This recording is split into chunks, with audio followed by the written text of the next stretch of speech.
Welcome, Monika, to Tea with Rich. Would you like a cup of tea? Yes, please. Thank you very much for joining me today. I know you've got a very busy schedule. Thank you very much. There you go.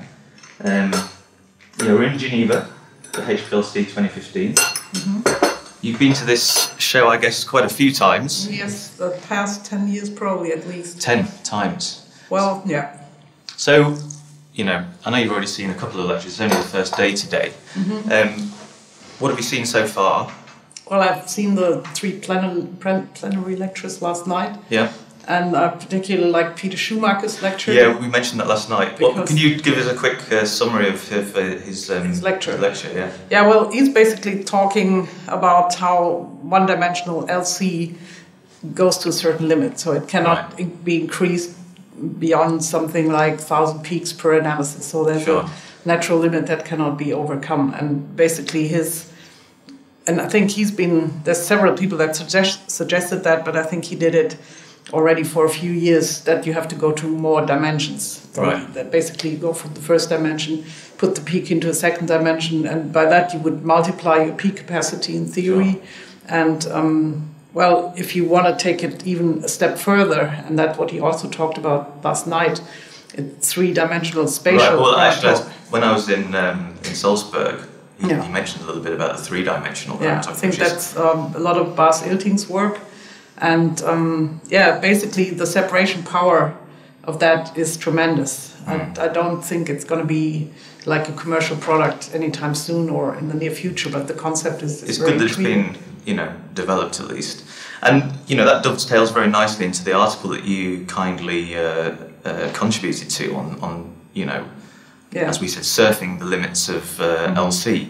Because there's some, I guess there can be a false feeling that liquid chromatography is a mature technique, but I think the view of all of our experts was that this is, there's a frontier, and the frontier is moving forward. Yeah, absolutely. I mean, I discussed that last night with somebody, and honestly, I believed about 10 years ago that HPLC was a more or less mature technique, because everybody, was sticking to their 3.5 microparticle columns, 400 bar instruments, and everything worked kind of all right. And I have to say that a lot of our customers are still using this kind of old school HPLC. But since like the advent of UHPLC, and there has been a lot of effort going into developing other particles, core shell particles, and very small core shell particles. And I think that has made a leap to at least probably tripled separation power. But I think the next big step is going to be multidimensional. And you think that is the future, right? That was the kind of future that you voiced in your part of the article. Presumably there is a limit to pressure and to particle size, right? There must be a natural limit where it becomes too difficult. If you use this kinetic plot model that has been already invented by Giddings, but has been refined by Gerd Smith, for example, and you can do some calculations that you will find there's a limit to 1D LC. That is not possible no matter how much pressure you apply or how small you make the particles.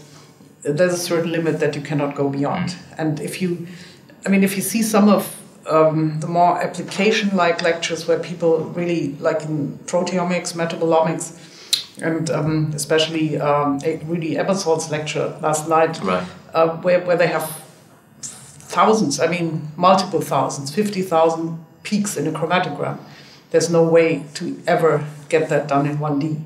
So I think people have put a lot of effort on MS and saying, okay, we don't need so much chromatography, MS will do the job. But I think that's not quite true, because there's a certain limit to what MS can do. And I think beyond that, you need pre-separation. And if you imagine what you could possibly do with a, let's say, 2D ion mobility MS and MS to the square is really tremendous. But that's not going to be like routine in the next few years, I would say. But that is kind of how science moves along. There's as I said, the frontier, and then that will become the standard in 10 years, and presumably things will move further on. So what kind of things are you working on right now? what's your focus, or at least the parts that you can share? Well, I mean, I'm working on several things, not on one specific project, but I'm involved in many different projects. But one is certainly 2DLC, and the other one is just improving the performance of our current, let's say, standard instrumentation to get the external volumes down, which is really a very important thing. But also that's also important in 2DLC. Right. And there's other things like system care. I mean, how basically the general thing I can say is how can we make our systems more intelligent than they are right now? Because I think in terms of just technology, all more or less all the companies are pretty close up. So there's not a big difference between like an Agilent or Waters or Shimadzu system. It's in a lot of details, but generally they are all performing quite well. But I think you have to make it easier for the customers to use the systems. Right. Because the customers get less educated, or many of them. And it's like if you watch TV right now, you don't want to care how it works or how it does. But is there the danger? Wolfgang Linder is a big fan of the black box. Like if we make it too, if people lose touch with the mechanisms behind these instruments, do you think there's a danger there, or do you think it's a natural evolution of technology? We're just moving away from something that requires a lot of intervention from the user. Yeah. Well, I would probably say there's a necessity to go there. I mean, there will still be people who are experts and know exactly what they're doing, and they want to be able to modify everything. But let's say the majority, because the whole theory and everything has become so complex. Now, if you talk to people nowadays, they ask you, so what is the best way to operate my column? What pressure should I use? What column should I take? And with all the opportunities you have right now, I've been giving a few tutorials on the last series of HPLCs on UHPLC and this time on external band broadening. And if you talk to people, they don't have the time to deal with all the theoretical work behind it. And I think if you take that away from them and put it into the instrument, it could be a big benefit. Right, and it means more people can do the analysis essentially, right? So we're pretty much bang on halfway through the year. It was the summer solstice yesterday. That means we've had half a year's worth of literature. Is there anything that you've seen coming through the journals that you thought this is something special? Is there anything you could pinpoint, or even a particular trend?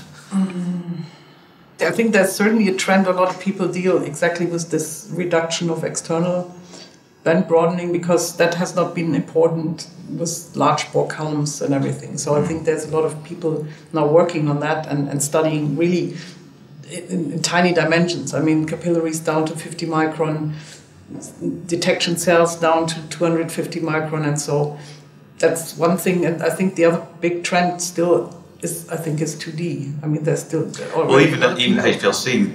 I noticed there's a couple of sessions devoted to multidimensional LC, right? So it's clearly moving forward, and I think the introduction of instruments from companies like Agilent and Shimadzu, I think that's also pushing people down that path. I thought James Jorgensen made a good point in his part of the article, where he said every year he looks back over the year and feels disappointed with progress, and yet when he looks back over 10 years, but I think that's exactly the point. Really big changes, right?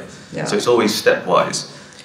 How about the other side of that is there's a lot more talk about miniaturization. Clearly, that's on people's minds. How do you feel about that as a trend? I've been through a lot of miniaturization in my also work at Agilent, because I worked on the microfluidic systems for DNA and protein separations. Also, we have this lab on a chip system. But my feeling there is it's still quite limited, and these microstructures have a lot of issues associated with the fact that the surface to volume ratio is very large. So you have things like unwanted adsorption, stuff like that, and also the interface to the real world, especially when you talk about external band broadening. I feel that it's not going to be like a major. It's always not, I wouldn't say always, but I think it's going to be like a niche thing for at least a considerable time. Maybe for specific applications like where you want to have wearable instruments or that you can take to the field, that makes a lot of sense. But if you look at what is going on in LC, I mean, there's some nano LC and capillary LC, but it's still not the major, the majority of people using it. And what we found, we made some study about how sensitivity relates to flow and column diameter, and basically it turns out with some of the more modern MS interfaces, you can run at higher flow rates without losing sensitivity. And so the thing is, robustness, reproducibility is always better with larger bore columns. So I'm not really sure if miniaturized instruments will be a big game changer, at least in the near future. Sure. Thanks a lot for joining me today. Feel free to have some more tea, and I look forward to catching you up over the rest of the conference. All right. Thank you very much. Johnson, okay,